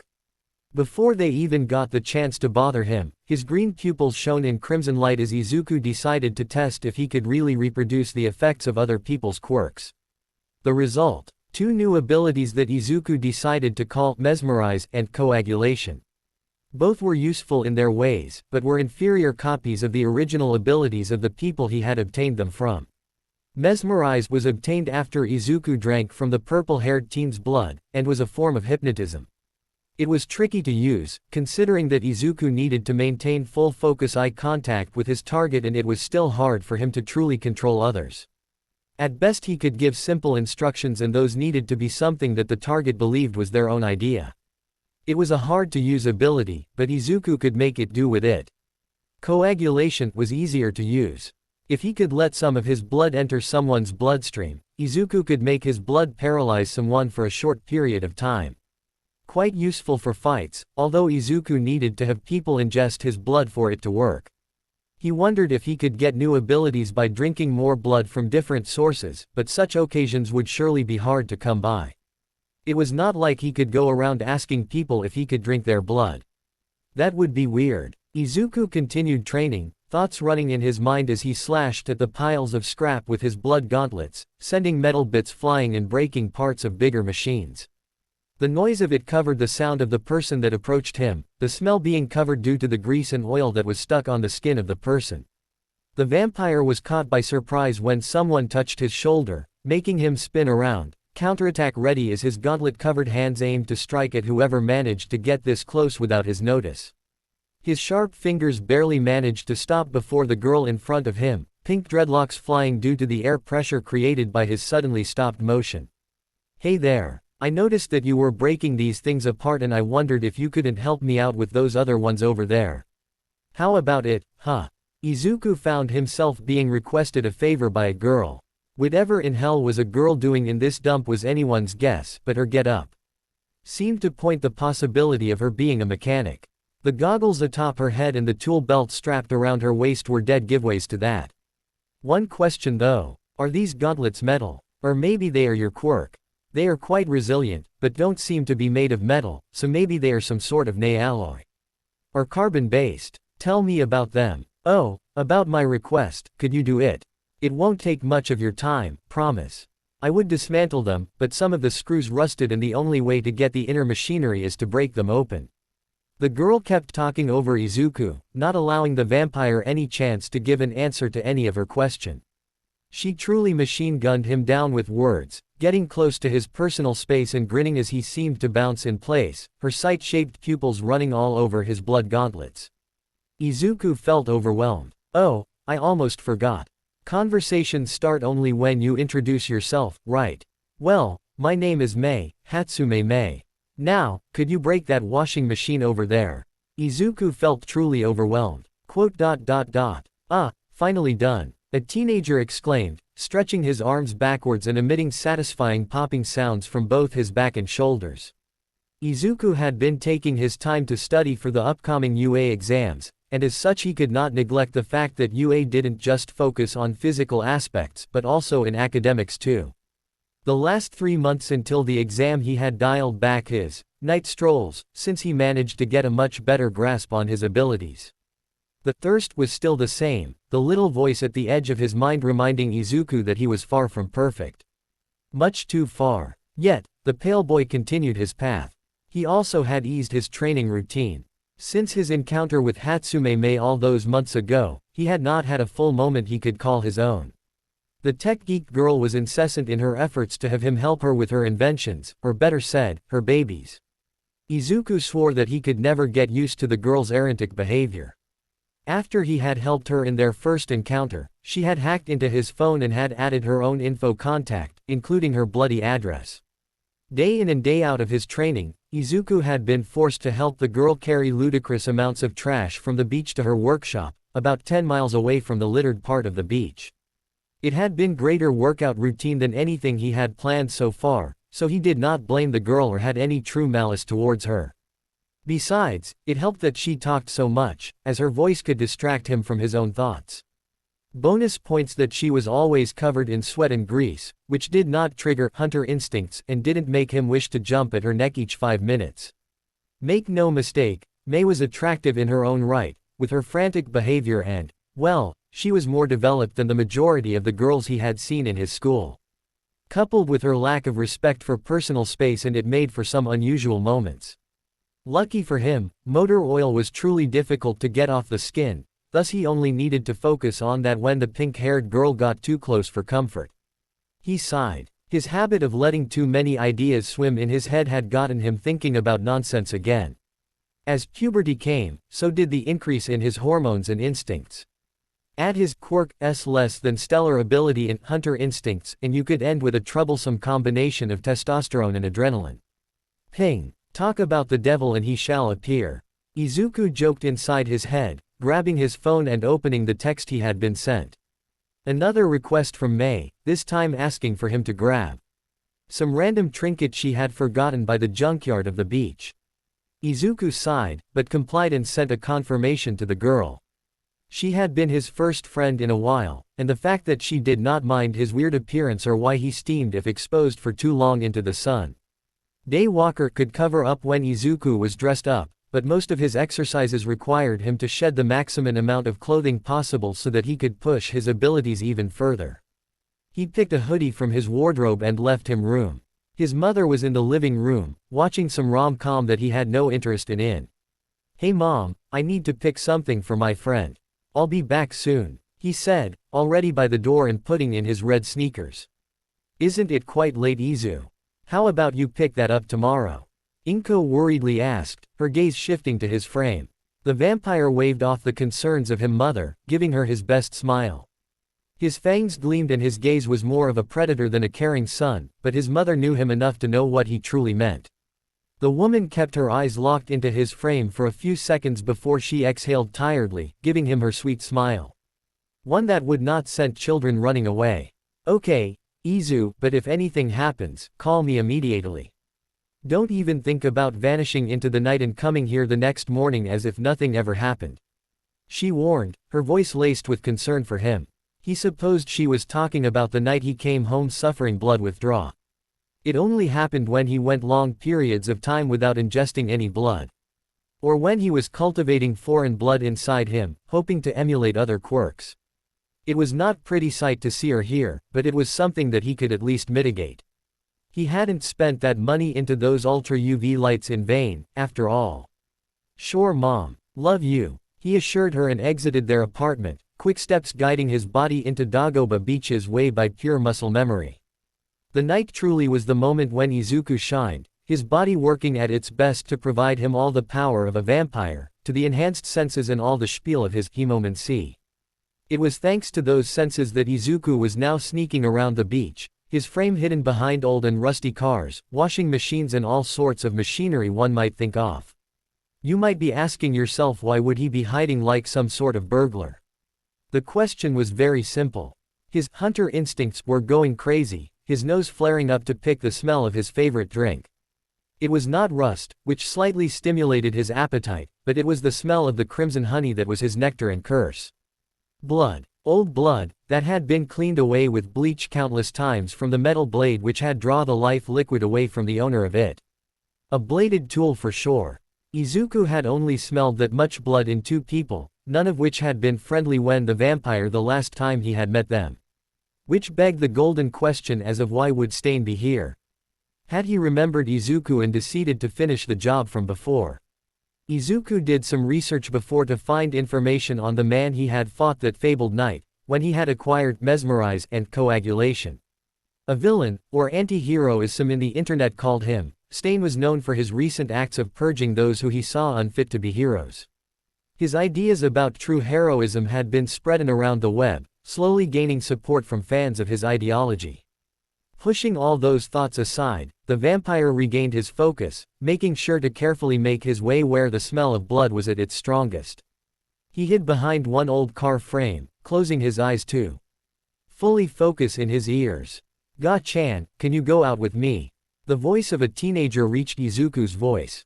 The hemomancer was instantly confused as to why would a young boy be here at this time, much less confessing love for a man like Stain. "Nay nay Nikiro-senpai, are you really in love with me?" With Lil, ol me. The cheer, childish joy and giggling coming from the other person was not masculine.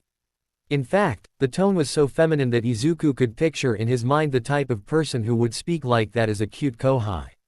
One tiny peek and he found that the girl receiving that confession was much different from whom he had in mind. There was also the little fact that she was a villain he had run into a few months back. It took all his willpower to force his body still, lest he jump and attack her out of sheer instinct. It was really weird for a guy to be making a confession at this time, in this dump.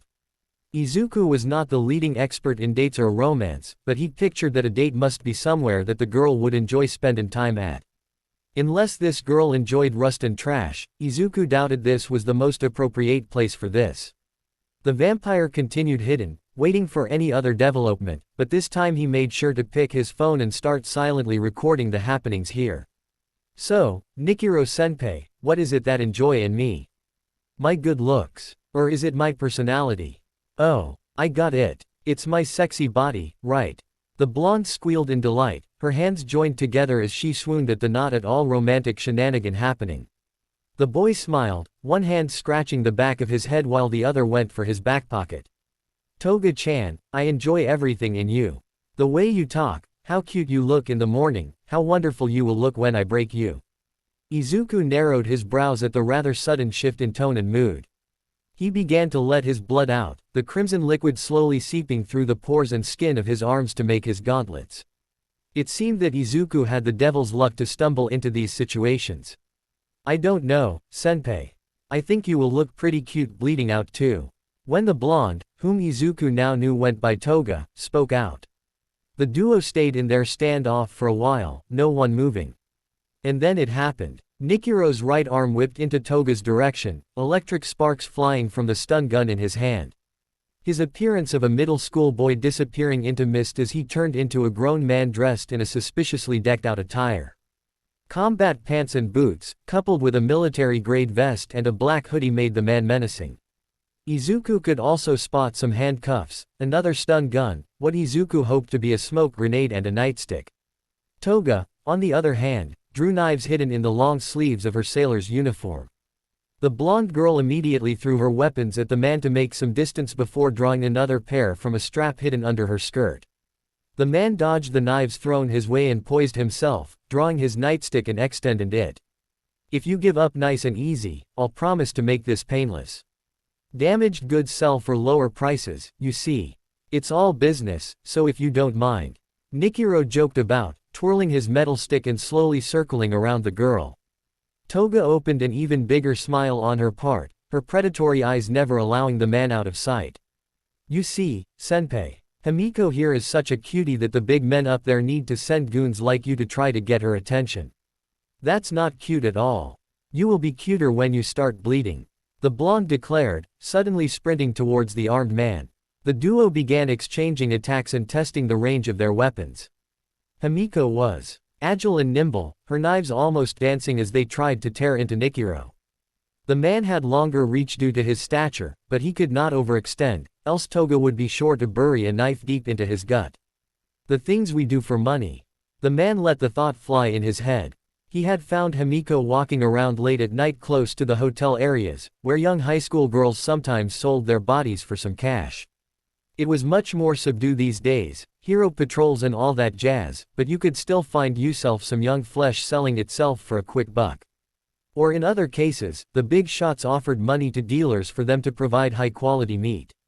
Nikiro had stalked Himiko for a few days, even infiltrating her school to acquire some extra info and sell her off. When he exposed some pictures of her to some of his buyers, they became enchanted with the wild beauty of the blonde.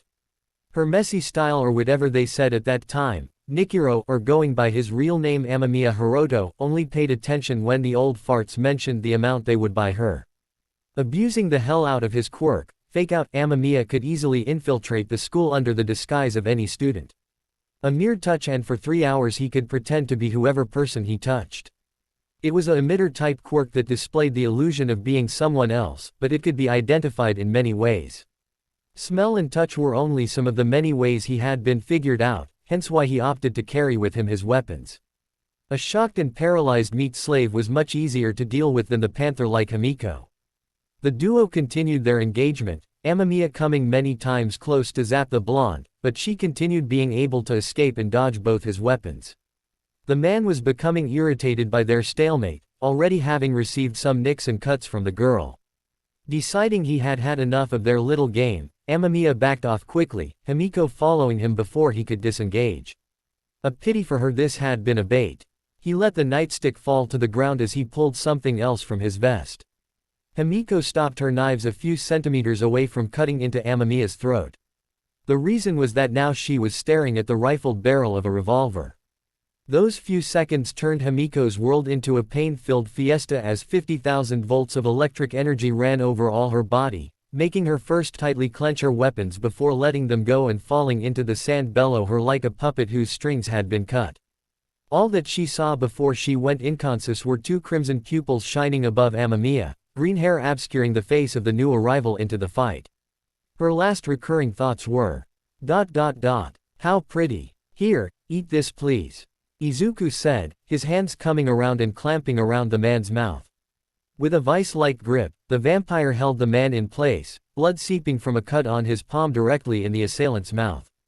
Amamiya tried to attack, but his muscles locked into place almost immediately after he tasted the coppery taste of blood on his tongue, signaling that coagulation had taken effect. That done, Izuku brought the man close to his face, locking eyes with him. Amamiya tried his best to resist, but his body could not obey any of his commands, and soon he found himself staring the ruby-colored gleaming eyes of the beast in front of him. Yes, beast, for there was no man capable of having that kind of piercing gaze. The gaze of a true predator. You shall not resist, neither shall you attack. Your better has arrived and he demands your full submission. Fail to effectively comply to my command and your body shall be found tomorrow in this very beach, sucked dry of all life. The words that left Izuku's mouth echoed inside Amamiya's head, slowly engulfing his mind with thoughts of submission and passive behavior. Like sheep being led to a slaughterhouse by the wolf. The man ceased his struggle, a red haze consuming his vision as he stood still, ready to receive whatever judgment the vampire imposed on him. After Izuku made sure that the attacker would not move, Courtesy of Mesmerize, he went to check on the girl.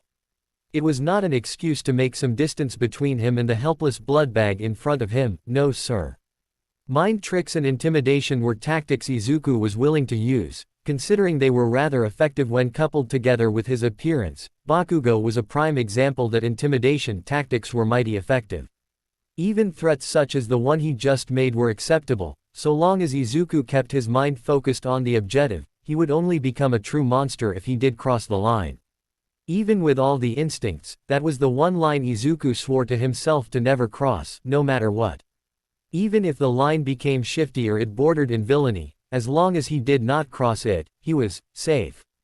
He went to check on the unconscious girl, reminding himself that the blonde was the same girl who was stabbing a man in the past.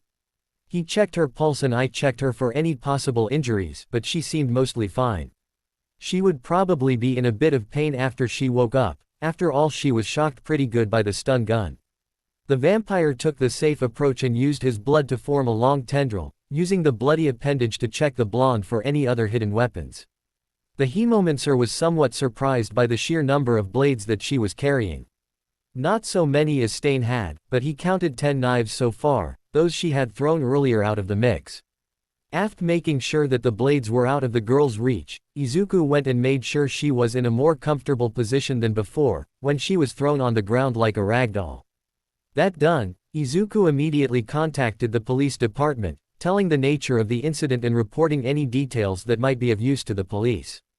His call done, the vampire also sent a message to Detective Tsukaichi, hoping for the man to be in service tonight. As the Hemomancer typed, he began his search for the primary objective as to why he had come here in the first place. May's trinket turned out to be her steampunk-themed goggles, forgotten by some old refrigerator she had stripped for spare parts. Little wrench monkey as she was, the girl must not have noticed the moment when the goggles slipped away from her head. God knew why she wore the design, considering that her quirk, zoom, allowed her to see up to about 5 kilometers. Pocketing the goggles, Izuku texted the mechanic girl and turned around to see the condition of his captures. The man was still unmoving, the effects of coagulation long done, but thanks to Mesmerize he had no need to worry about him so long as nothing bumped into him. Toga, no the other hand, was out of sight. Izuku tensed himself, worry painting his face. The girl should have been out for a longer period, considering she took such a shock. The vampire's ears picked the faint sound of movement and he quickly turned to meet the cause, even as his instincts remained calm and told him nothing was there.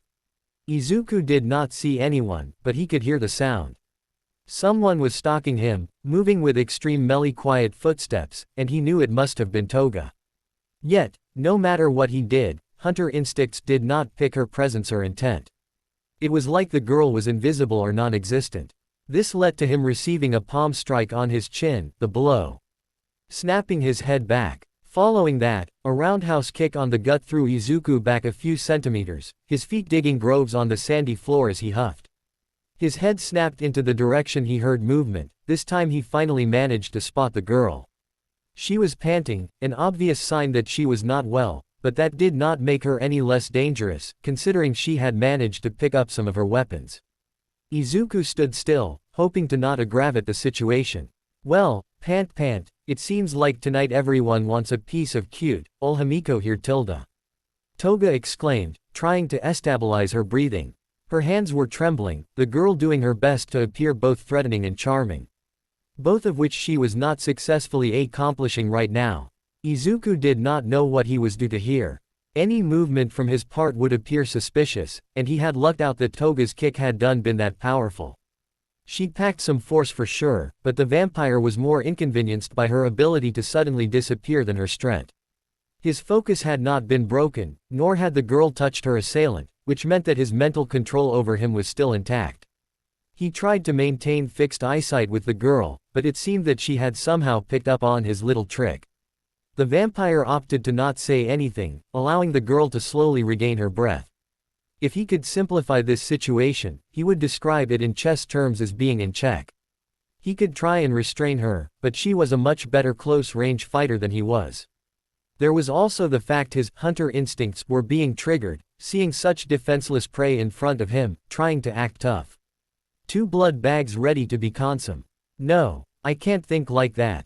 The teen chastised himself, biting his lower lip to increase his focus. Letting his instincts run wild was dangerous, for both himself and others. Not going to confess your love. You looked so pretty before, the red eyes and the whole, I am the knight, vibe was getting me going. How sad. Tilda, Himiko tried teasing, her Cheshire grin making the vampire tighten his face features. He tried to get a sentence going, his pearly white fangs attracting the attention of the blonde. Whoa, you've got fangs too. How cute Tilda. So cute Tilda. If you were bleeding just a tiny bit, I would totally fall in love with you, like, right now Tilda. Miss, I have called for. Izuku almost said police, but stopped himself at the last second. He should not waste the chance, considering the girl was engaging him in conversation. The more time passed, the closer the police got to the beach.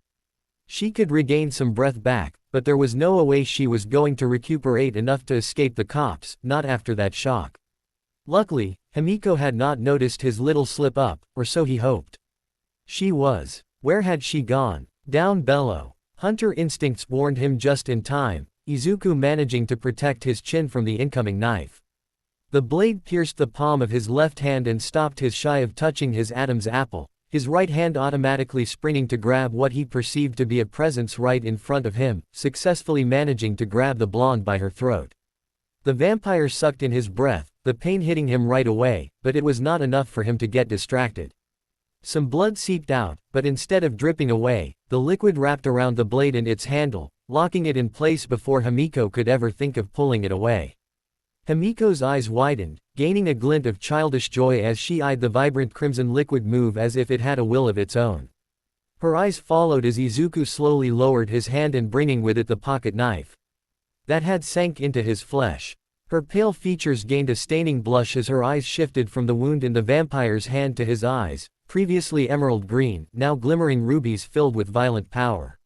She could feel as if invisible hands were trying to worm their way inside her mind, maddening whispers of a husky voice telling her to stand down and bow to a higher power.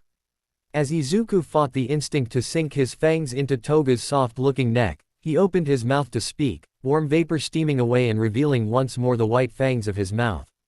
He was fully focused on both controlling himself and trying to mesmerize the villain girl, but her mind seemed to be rejecting his advances. He slowly approached his wounded hand to her mouth, the girl trying to push him back but failing to overwhelm his strength. Just as the crimson liquid was about to approach the blonde's mouth, a siren blasted off together with red and blue lights. The police had arrived. Izuku's head whipped into the direction of the rising stone stars of the beach, spotting the police car approaching their location. He should have known better. Himiko realized quickly that she could not fight against his raw strength, so she decided to approach the manor in a more flexible way. By that, she meant a double kick to both the vampire's shin and then his crotch. As Izuku recoiled in pain, Himiko let go of the handle of one of her knives, the one buried in the vampire's hand and the other she sank into the arm holding her neck. If she remembered properly, this cutie was the regenerator who she had met a while back. She was lucky, it seemed he lived in the district. She would remember to be here more often, if she could meet him more she could have another chance of becoming even closer to him. He was even offering her a drink of his blood. And with that Himiko Toga once more escaped the claws of the green-haired vampire. Izuku exited the police car and waved a goodbye to the man dressed in a trenchcoat who was driving. He sighed in defeat, seeing as he failed to get the blonde villain girl into the hands of the authorities, and even received a scolding from Detective Tsukauchi for misuse of his quirk in public. Lucky him the detective let him go with only a scolding and a quick question section, lie detection making any piss-poor excuse invalid. Thus, he was free from having to respond to any lawsuit from the man he had used his quirk on. He entered his apartment and gave a quick greeting to his mother, the woman spending a good 15 minutes checking him to see if he had gotten into any scrap of some sort. The vampire indulged the worried mother, his mind busy wondering why had Toga decided to attack him if she could escape earlier. She was clearly skilled, if that invisibility trick could fool his hunter instincts. Which meant she could pass as non-threatening, as long as she wished for and get into close range. He could pick sounds and smell from her, but with his most reliable sense telling him that there was no threat, it was going to be difficult dealing with her should they ever encounter again. After his mother was finally pleased, she asked about the trinket he had gone to pick up, upon which he showed her the goggles and she launched into another full mother scolding about how he should not have gone so late to pick some accessory. It would be another 30 minutes before he was free to go to his room. Izuku dropped into his bed, pulling out 2 pocket knives hidden in his hoodie and examining them. Simple knives, but highly effective. He wondered if he should add bladed weapons as support items into the design of his hero costume. He had several models, each taking into consideration various situations and his own quirk into account. There were many designs that took direct inspiration from pro heroes such as All Might, Edge Shot, Eraserhead and others. Sometimes Izuku wondered what he would come up with if his quirk was something else, or even if he was quirkless. That was the one question that the vampire would always ask himself. His quirk was a wonderful gift, even considering all the drawbacks it had. How many out there would kill to have high-speed regeneration or hunter instincts, and here he was, wondering if he should be thankful for them. Those were wonderful parts of his quirk, but he could never forget that they came with the unending thirst and quite some violent tendencies. Why am I getting so hung up on this tonight? The vampire asked himself, before coming short for an answer. He decided to shelf the idea in the back of his mind for another day. The UA exams were coming and he should be studying. The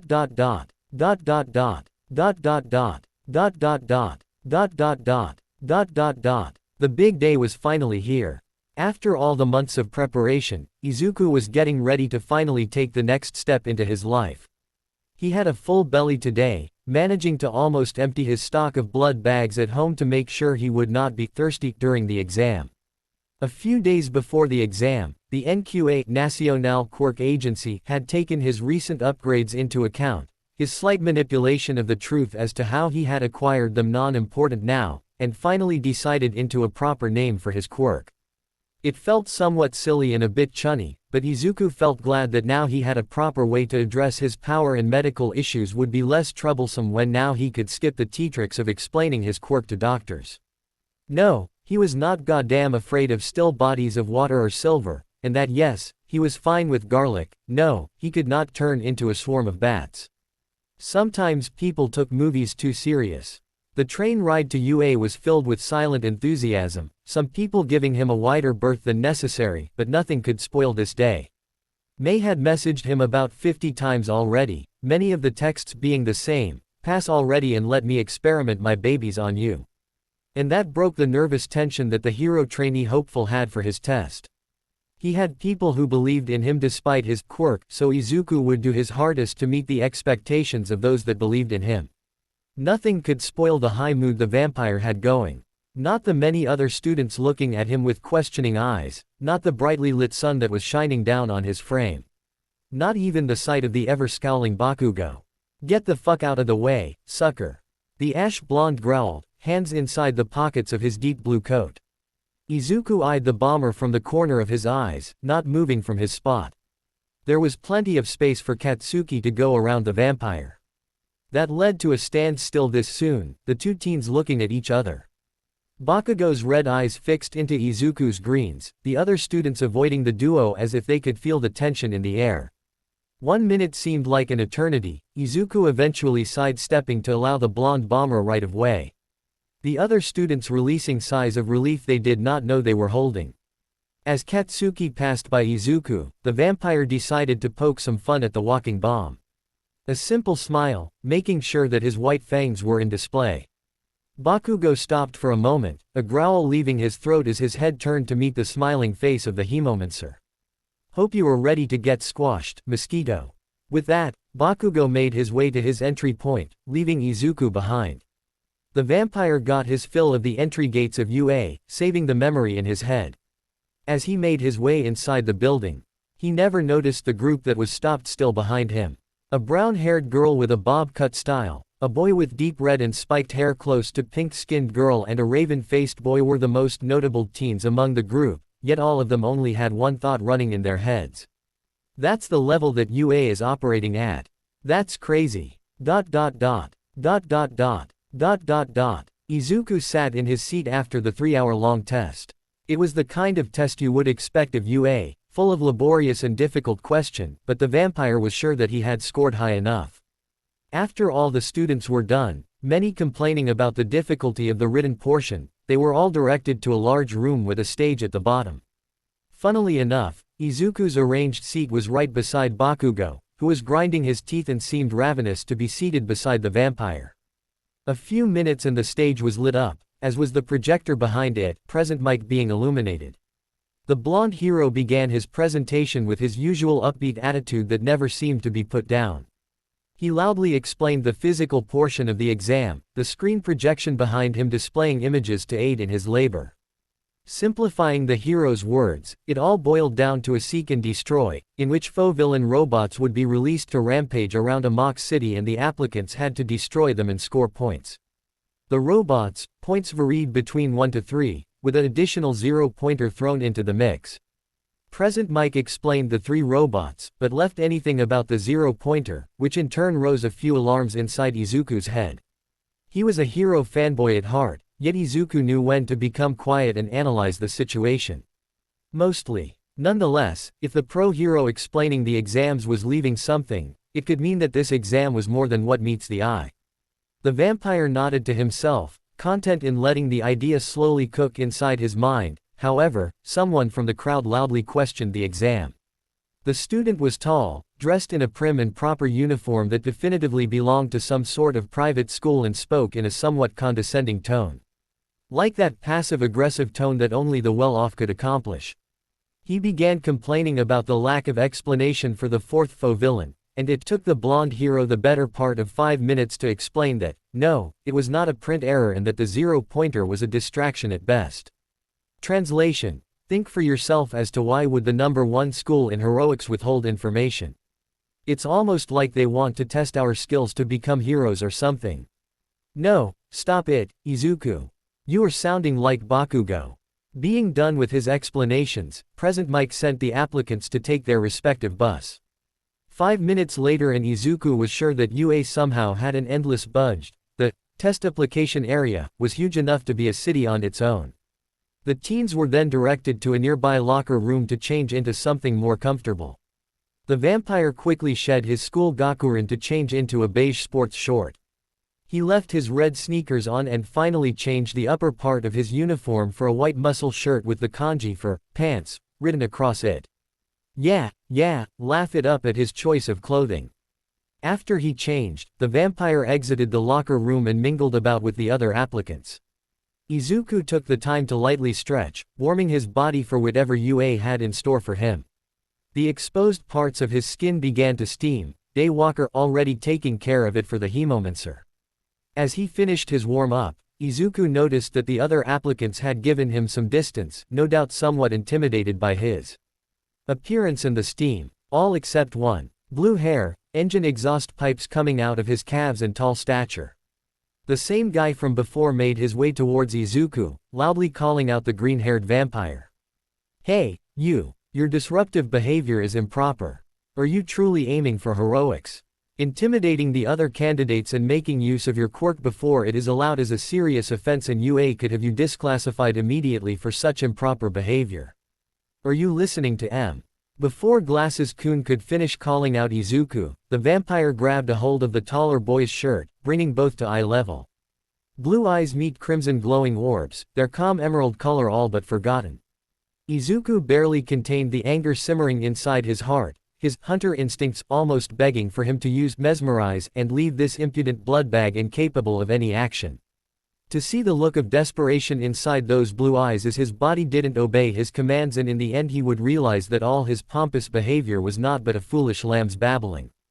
Deep breathes, Izuku. Locking the inner beast with his iron will in the confines of his mind, Izuku slowly let the power dissipate from his pupils, letting the crimson glow be gone from his orbs. Releasing the taller boy's shirt, Izuku backed off slowly. His claws had tore holes where his digits had been, but it was much better than harming a fellow applicant. Before anyone could question whatever had happened, an air horn loudly blared, calling the attention of all the applicants to the suddenly opened gates that led into the foe city. What, were you all expecting some sort of warning? Lesson number 1, young listeners, expect the unexpected. The timer is running already, so show us what you are made of. Plus Ultra, remember. Present Mike's voice echoed and soon, All the applicants were desperately running towards the city, various robots waiting for them on the streets. Izuku flash-stepped his way inside the center of the faux city, many other applicants following behind him. Glasses-kun was already taking out robots, his powerful kicks easily breaking the robots that stood in his path. All the others made use of their abilities and attacked the robots, Izuku being no exception to that rule. Foregoing the slow method, Izuku used his claws to dig deep into his arms, immediately bringing out a great quantity of his blood out and fixing it into the shape of his gauntlets, rushing to meet the first robot in his path. He sharp-turned into the closest turn, meeting 3 one-pointers and 1 3-pointer. All the faux villains locked on him, but were unable to follow up with the slaughter. The vampire made constant use of flash step, quickly entering the guard of the first robot, the sharp claws of his gauntlet easily shearing the armor plating guarding the chest area in a shower of scrap metal. The robot fell backwards, Izuku already jumping off the broken machinery and engaging the remaining ones. Bits and pieces of metal were woven with the aid of advanced hemomancy, reinforcing his blood construct and adding to the damage he could cause. He ran up to another one-pointer and jumped over the telegraph punch, using the arm of the robot as a platform to easily access the neck area. 1 slash and 1 decapitation down, the hemomancer locked his sights into the next one-pointer. His next move had been one of the many he had practiced due to hemomancy, which allowed for longer ranged combat. Focusing all the blood covering his right arm into a thin shape, Izuku jumped high and threw a crimson-colored javelin of blood into the eye socket of the 3-pointer. Free falling for just a second, the team descended into the last one-pointer and slashed with his remaining left gauntlet, the bloody construct carving into the military green-tinted metal and allowing Izuku to slowly lower himself into the ground as his claws ran down the entirety of the robot's frame, leaving out 3 roughly carved grooves. Wasting no time, the team continued to seek out for more faux villains. Stealthily getting the drop into a 2-pointer and carving its head before it had the chance to attack. Arriving into a slugfest happening between a group of 5 one-pointers and 1 teen covered in a metallic sheen, Izuku made constant use of Blood Spear to aid the Ferris-looking boy, taking out 2 enemies before he kept going.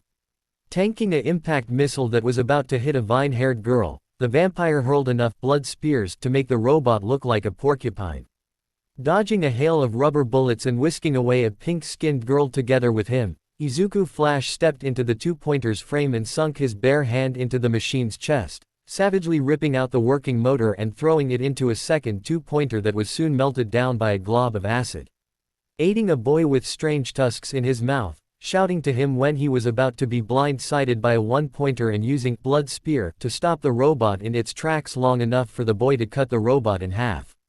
Izuku did not stop to hear anything that those people said, all his focus directed into controlling his blood and hunting down the villains inside the city.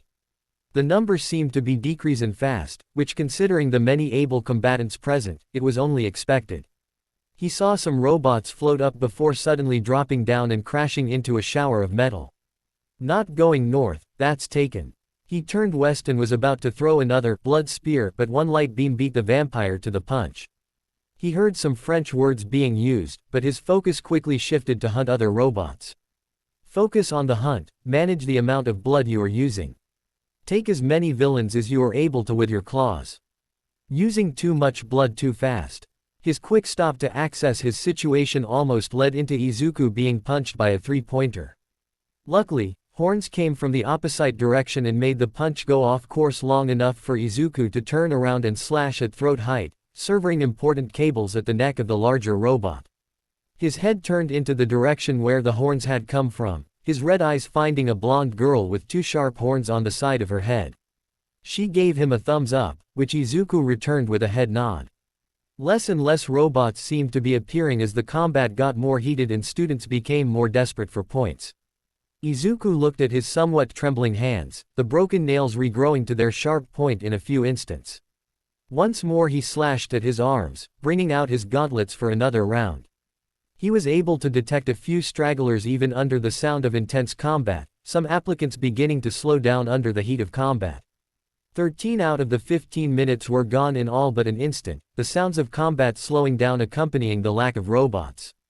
Izuku had just finished another three-pointer, making the robot shoot its impact missile against its own head, when he realized that the other teens had all stopped. He let the carcass of the robot fall and was about to close his eyes to listen for more targets when the ground trembled. The vampire did not need to enhance his hearing, the approaching enemy was not hiding itself. Being that large, what need did the robot had for hiding? Being about the size of a 20 meters high building, the zero-pointer was truly a distraction. A waste of time and something to be avoided at all costs. Not worth the remaining time of the exam. Everyone knew this and had the same idea. Running away from that was the only logical step one ought to take to pass this exam. So, why was Izuku trembling in excitement? Why was his heart pumping so fast that he could feel all his blood? Why was he so full with adrenaline that standing still seemed sacrilegious and would lead to him bursting? Hunter instincts was just short of yelling at him to take action already. His pearly white fangs felt itchy, the call of the inner beast. So drunk in this sudden sensation, Izuku almost missed the distress call of a girl asking for help. He passed the other students, running opposite of them. Blood gauntlets fully strengthened, Izuku also covered his legs with bloody greaves, their shape shifting between armor and claw-like feet akin to those of a dragon. His body was exhaling his power to the maximum. Even with his body steaming, Izuku was still moving towards this obstacle. Blood flowed, seeping through the pores of his skin and covering his neck and mouth in a bracing mouth guard piece that resembled a mask. A shifting design as life liquid worked to obey the commands of the Hemomancer. Like a Ona's smile or a dragon's maw, Izuku roared his challenge to the machine, rushing it like a red missile. The hand of the zero-pointer approached, coming close to the girl buried in concrete rubble, but it was stopped by a crimson missile. The inner beast had been unleashed. Like he was teleporting around, the crimson mass of violence began slashing at any and every metal part of the zero-pointer, scrap metal raining down at the robot's feet as the tornado of slashing blood began ascending and making its way up the arm of the gigantic foe. Crushing and slashing, no piece was spared as Izuku raged attacking and destroying the foe villain.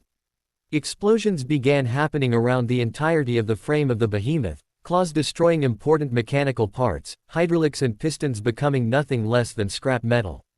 Hand, arm, shoulder joint, trapezium, neck and finally head. The zero-pointer powered down, the powerful tracks unmoving as the robot slumped, shut down. One of the many headlights broken from it, a boy fell down. There were still about 5 meters before the vampire could meet the ground, but no one could move after such brutal display of power. The teen managed to right himself in the air, feet down as he crashed into the ground like a bullet and cracked the asphalt under him. The crimson armaments were not unequipped, and the glimmer of rubies was not present in the green-haired vampire's eyes. He simply stayed quiet, tiredness overcoming the teen as he laid under the shadow of his defeated foe, panting to regain his breath. Another air horn blasted loudly, announcing the end of the physical portion of the UA exams and leaving many with a sight that would not be forgotten so soon. Name: Midoriya Izuku. Age: 15, soon to be 16. Quirk: True Ancestor. Basic attributes: Intelligence, 4/5. Cooperation, 4/5. Strength, 3.55. Speed, 3.55. Charisma, 2/5. Use of Mesmerize not accounted for. Total, 17/25. Hope you guys enjoy first part of this story. Do like, share and subscribe.